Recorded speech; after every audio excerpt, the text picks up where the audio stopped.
Abrimos, señoras y señores, la tertulia de este viernes que es 7 de febrero del año 2020. Y vamos con los saludos para Juan Grompone. Buen día. Buen día. Por favor, agradézcanle todos a él que permaneció al pie del cañón, aguantando el temporal durante todas esas semanas. Lo estuvimos escuchando. Gracias, Juan. Gracias. Te estuvimos escuchando, nada, Juan. Con algunas objeciones. Ahora les conversamos. Bueno, vuelve Gonzalo Pérez del Castillo, buen día. Buen día. Vuelve Fernando Butazzoni. Buen día. Bueno, y sigue con nosotros Alejandro Val, que ha estado varias veces ya, bueno, como tantas otras ocasiones. Buen día, Alejandro. Buen día, Emiliano, buen día, compañero.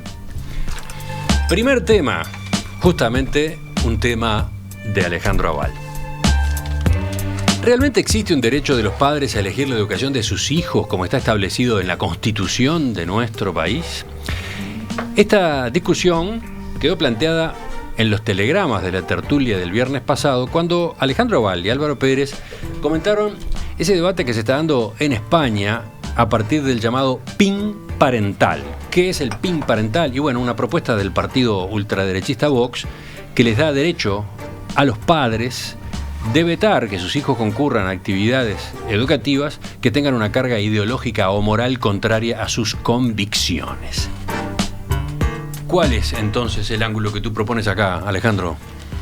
Bueno, no es discutir sobre el PIN parental porque es algo muy específico y con el cual realmente no sé si estoy o no de acuerdo.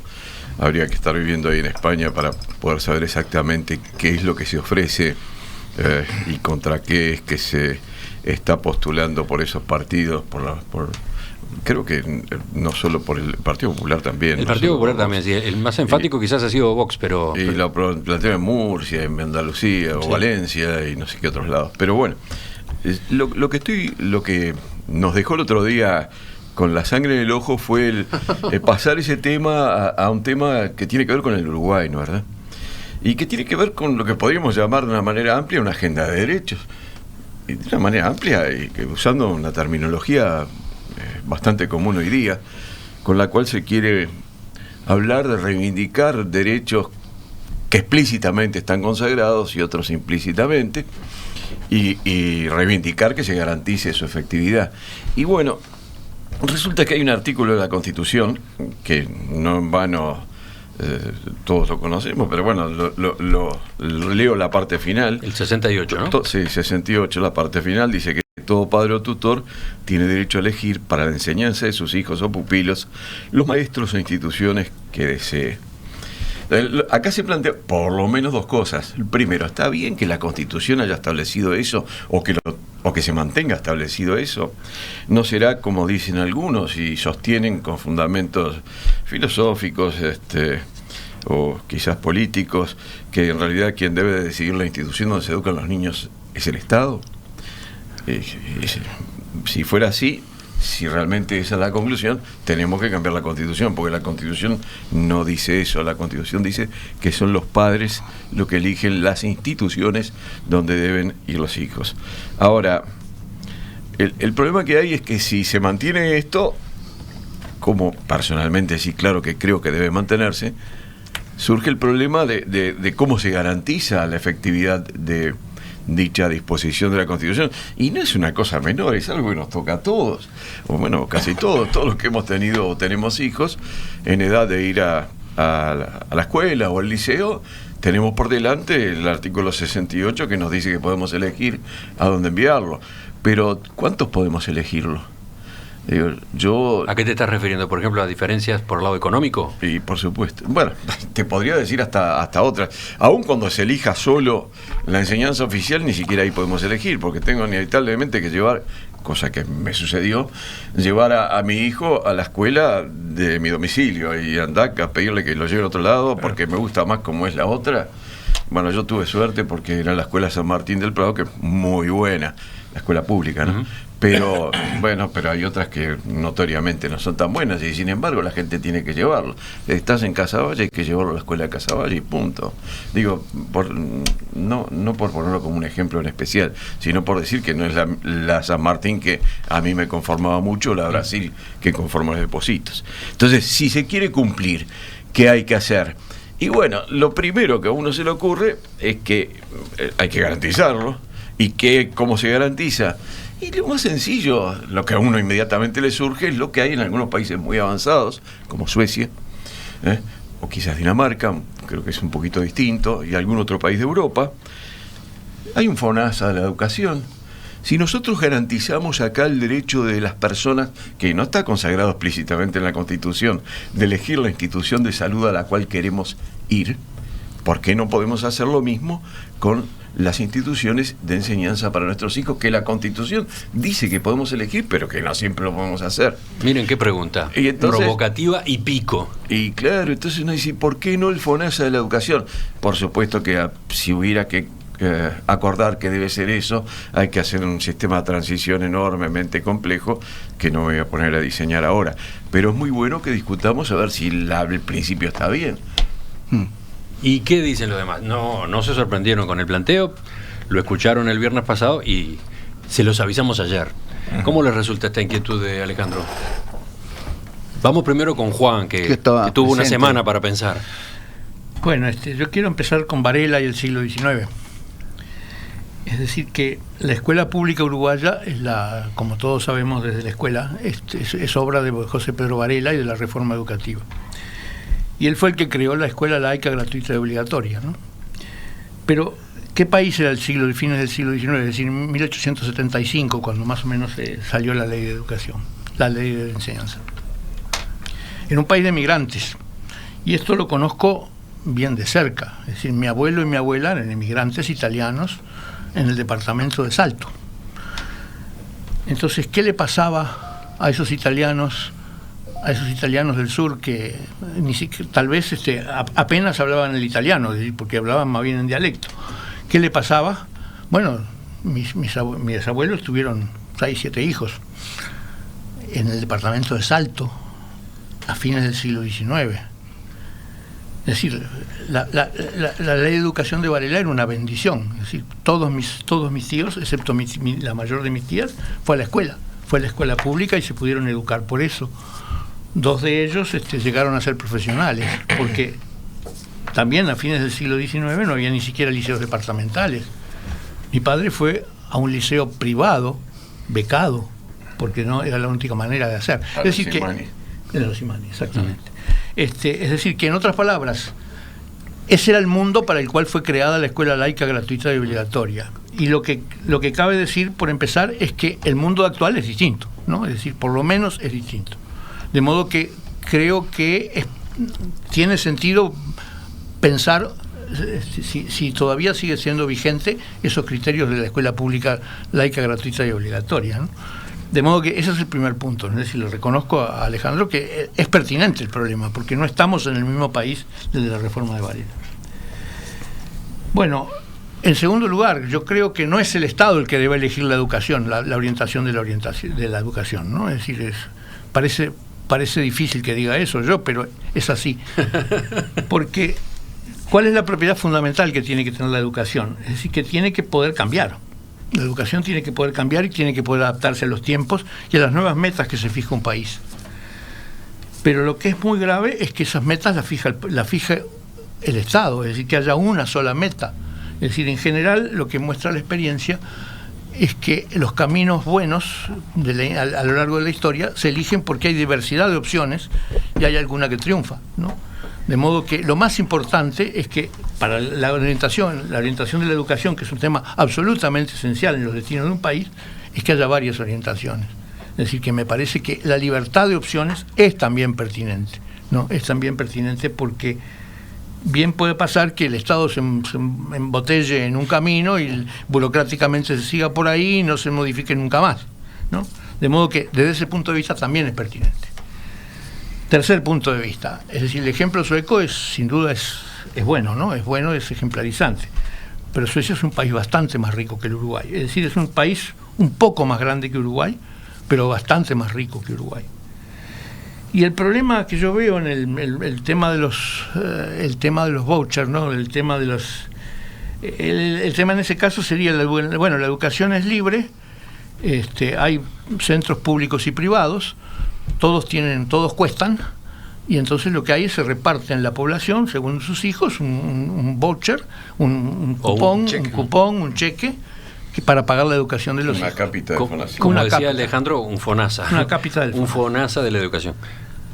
La cápita de la educación en Suecia tiene la particularidad de que no llega al 100% de lo que vale la educación. Es un poco menos, ¿no? Es un poco menos, pero es deliberadamente un poco menos. Es decir, para que la familia también contribuya, ¿no? Sí, yo creo que eso es importante. Eso sí. Y yo creo que acá el problema que tiene para Uruguay para entrar en un sistema de esos es, en primer lugar, que no tiene los recursos que tiene Suecia. Y en segundo lugar, la dificultad de fijar cuánto es la cápita, ¿no? Es decir, porque ¿qué vamos a hacer? ¿Quién va a ser el que calcula cuánto cuesta la educación? ¿No? Es decir, eso es un problema bastante serio, porque los criterios para saber cuánto cuesta la educación dependen de cuáles son los criterios que uno elige para evaluarlo, ¿no?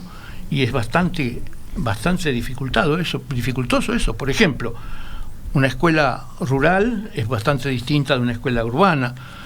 Una escuela puede tener un laboratorio de química, un laboratorio de física, un laboratorio de historia natural, o no tenerlo. Es decir, creo que la variedad es bastante grande. Es decir, las escuelas tienen que ser como la escuela del Plan Estable, como la escuela pública del Plan Estable en Malvin, con doble horario y cosas por el estilo, que fue la única escuela durante muchísimos años que tenía todo eso, o tiene que ser como la que fui yo, que es una de medio horario, que no tenía esos laboratorios ni tenía ninguna de esas Y cosas. así saliste. Así salió. Así saliste. Yo fui a la escuela pública. No sea quiero malo. decir. No sea Yo fui a la malo. escuela pública No, pese a eso. de la manzana donde vivía, Juan, ¿no? La pese a- vuelta a mi casa. Juan, pese a eso saliste muy bien. Bueno, la escuela pública era muy buena. Yo creo que entonces el problema es digno de ser discutido, pero es un problema delicado, que tiene muchas puntas y tiene muchas cosas a tener en cuenta. Bueno, hubo dos intervenciones largas para arrancar. Les toca a ustedes ahora seguir. ¿Quién va? Muy bien. ¿Querés ir tú? O... Bueno, sí. Así queda Gonzalo para el final, como siempre. Sí, porque además tiene una nutrida. Remato.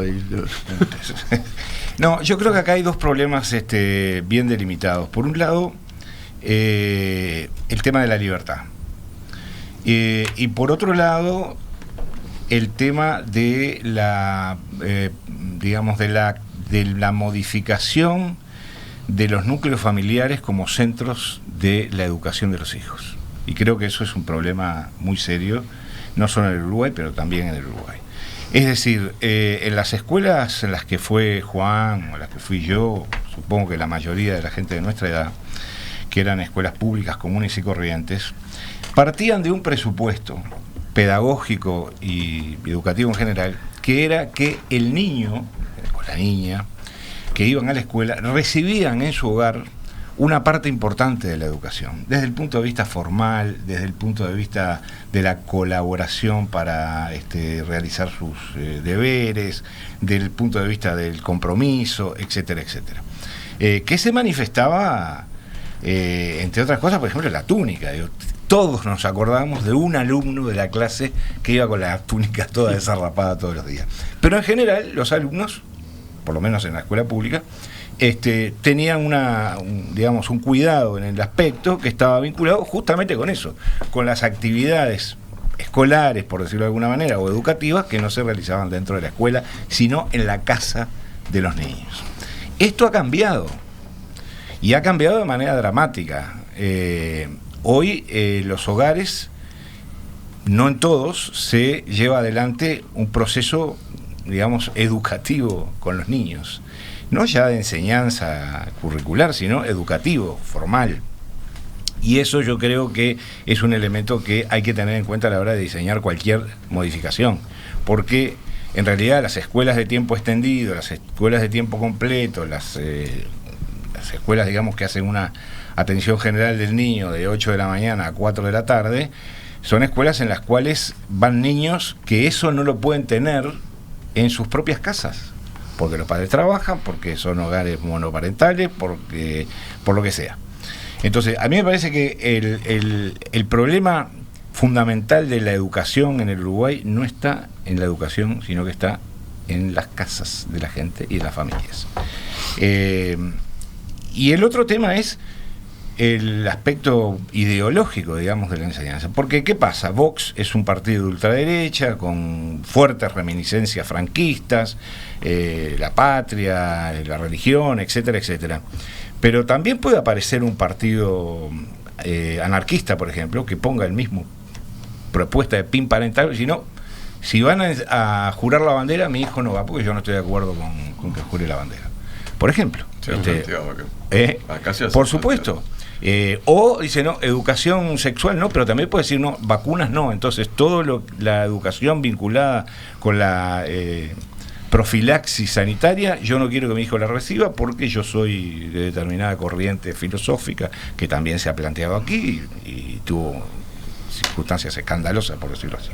Entonces, yo creo que es un tema muy complejo, que está muy vinculado a las complejidades crecientes que van teniendo las sociedades y a las dificultades crecientes que están teniendo las sociedades, incluida la uruguaya, para armonizar las diferencias y las contradicciones que se generan en su propio seno. Me parece que es un tema muy serio, muy importante, que tiene un montón de aristas, y yo no veo manera de resolver eso desde un punto de vista práctico, concreto, que pueda ser viable sin la intervención del Estado para establecer formas y regulaciones que permitan de alguna manera brindar un cierto servicio.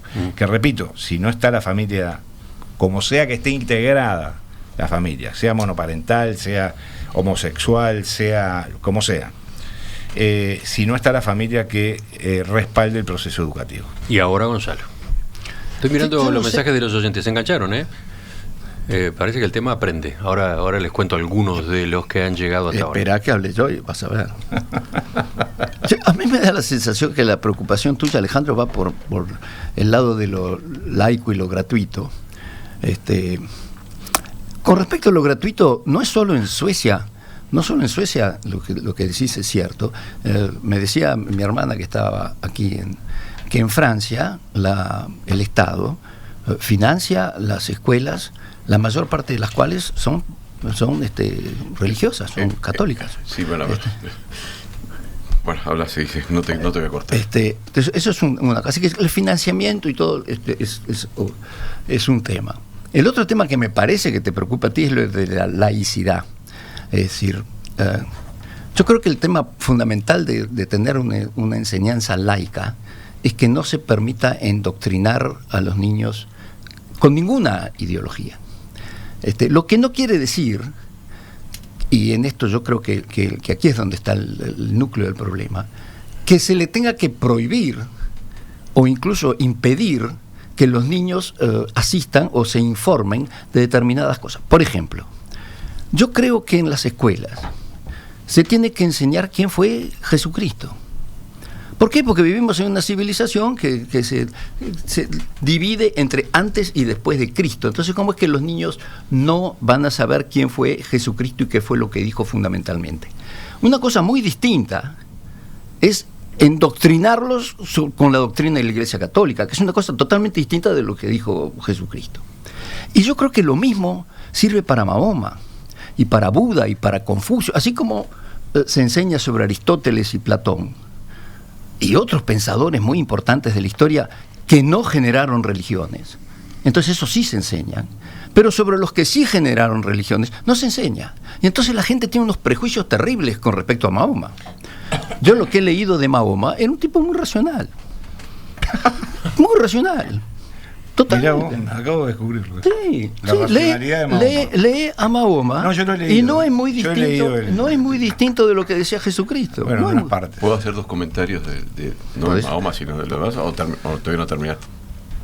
Estaba empezando a desarrollar, pero como estamos en una tertulia, sí, dale, haceme todos los comentarios que quieras. Sí, me permitís, Emiliano. Pero Buda también, no sé si también tenés objeciones contra Buda. Pero lo importante es que la gente sepa qué fue lo que dijo Mahoma. Después podés interpretar el yihadismo, que son cosas totalmente distintas. Bueno, estoy de acuerdo totalmente con lo que decís. Creo que no hay que adoctrinar. Es un buen comienzo. Creo que José Pedro Varela lo que sostenía, si no estoy equivocado, y creo que no lo estoy, era que la enseñanza pública, las escuelas públicas deberían tener la posibilidad de dar clases, bueno, no sé si era esta la palabra, pero explícitamente de religión, no obligatorias, que tenían que tener horarios especiales para eso. Eso decía José Pedro Varela. Jacobo Varela, después que murió José Pedro, cambió el curso de las cosas y bueno, se suprimió esa idea, pero originalmente la de Varela era esa, que coincide más o menos con los términos que estás planteando tú. Pero para mí ese no es el problema. El problema, y yo no estoy estoy en contra, no se me ocurre estar en contra de la enseñanza pública, quiero que haya escuelas públicas, pero quiero que la gente, así como puede elegir entre ir a ACE o a una mutualista, y no digo ninguna para no caer en un error, entre ir a ACE o ir a alguna mutualista concreta, quiero que la gente pueda elegir, podamos elegir entre mandar nuestros hijos a la escuela pública, que hay algunas excelentes, como les puse de ejemplos, la San Martín, que yo la elegiría aunque pudiera elegir cualquier otra, ¿tá? O la escuela, que tampoco pongo nombres para no meter lío, que hay cientos de escuelas que son no públicas. Por una escuela denominacional, es una escuela religiosa también. Sí, claro. Y bueno, es lo que estoy diciendo. Yo estoy de acuerdo con que se pueda elegir, que los padres lo elijan, y que los padres lo pueden elegir, así como yo puedo elegir a una mutualista, a otra mutualista, o ACE, pero yo puedo elegir entre dame un segundito, y para eso el sistema, yo sé que la transición de un sistema a otro es complejísima, que tiene una cantidad de aristas que no podemos meternos ahora ni siquiera a pensarlas, pero me gusta la idea de que lo mismo que se hizo con el FONASA exista para la enseñanza, y con eso cumplamos con lo que dice la Constitución, que no está garantizado. Perdón. No, yo cuando decías que los padres sean... Bueno, yo creo que ahí está la raíz de todo el problema. Los padres, es decir, los núcleos familiares, sus capacidades, sus posibilidades y su dedicación a la educación de los hijos. Eso es una realidad que rompe los ojos en todo el mundo. Las horas, el tiempo y el espíritu con el que los padres, las madres y los tutores dedican a la educación de los menores es de pésima calidad comparado con hace 30, 40, 50 años. Eso es así.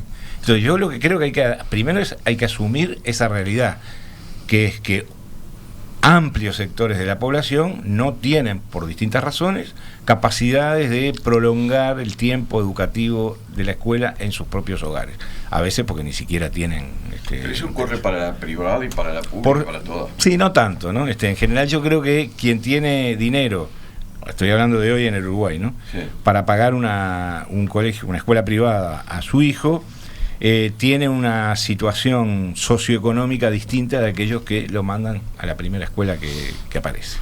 Creo que hay un porcentaje de la población. Hay oyentes que marcan matices en ese sentido, porque destacan como una causa de que en las familias no haya un ambiente muy fértil para complementar la educación que se brinda en la escuela, el hecho de que se rompió la cultura patriarcal y ahora la mujer sale a trabajar, que no trabaja solo el hombre. Antes había un sistema patriarcal donde el padre salía a ganar el pan y la madre se quedaba en la casa y educaba a los hijos. Hoy ya no tenemos eso, ambos trabajan y los niños solo dependen de la educación de la escuela.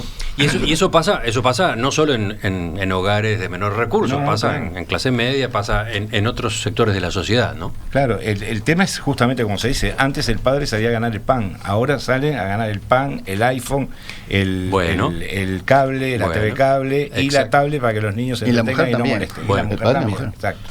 Por eso, no es un tema solo de nivel socioeconómico, por supuesto también está. Es cultural también. Hay sectores de la sociedad donde ese doble trabajo o múltiple empleo de los padres es obligatorio por razones de supervivencia. Sí. En otros sectores es obligatorio, yo qué sé, por convicción, por gusto y hasta por un consumismo quizás exagerado. Por otro lado está el problema de la crisis de la institución, familia también, ¿no? Que juega hogares monoparentales, etcétera. Se van sumando distintos factores, ¿no? Si puedo terminar mi exposición. Puede. Así como decía que a mí me parece que los niños deben recibir instrucción básica sobre los grandes pensadores incluyo también a Marx, por ejemplo, sin endoctrinar, sino simplemente explicando qué fue lo que dijo Marx, que posiblemente, según explica muy bien Juan Grompone, es muy distinto a lo que después sucedió con el socialismo real. ¿Y Bakunin? ¿Y Bakunin también? Bien. Por supuesto. Que sepan, ¿por qué Aristóteles sí y Bakunin no? Sí. Bueno, es lo que pregunto. Bueno, por eso, pero entonces cine, porque yo creo que el problema que vos estabas planteando, por lo menos me resultaba interesante, no lo estoy haciendo como una crítica, sino como una cuestión interesante, es de que se tiene que dar la posibilidad de abrir la mente del niño, sin endoctrinar.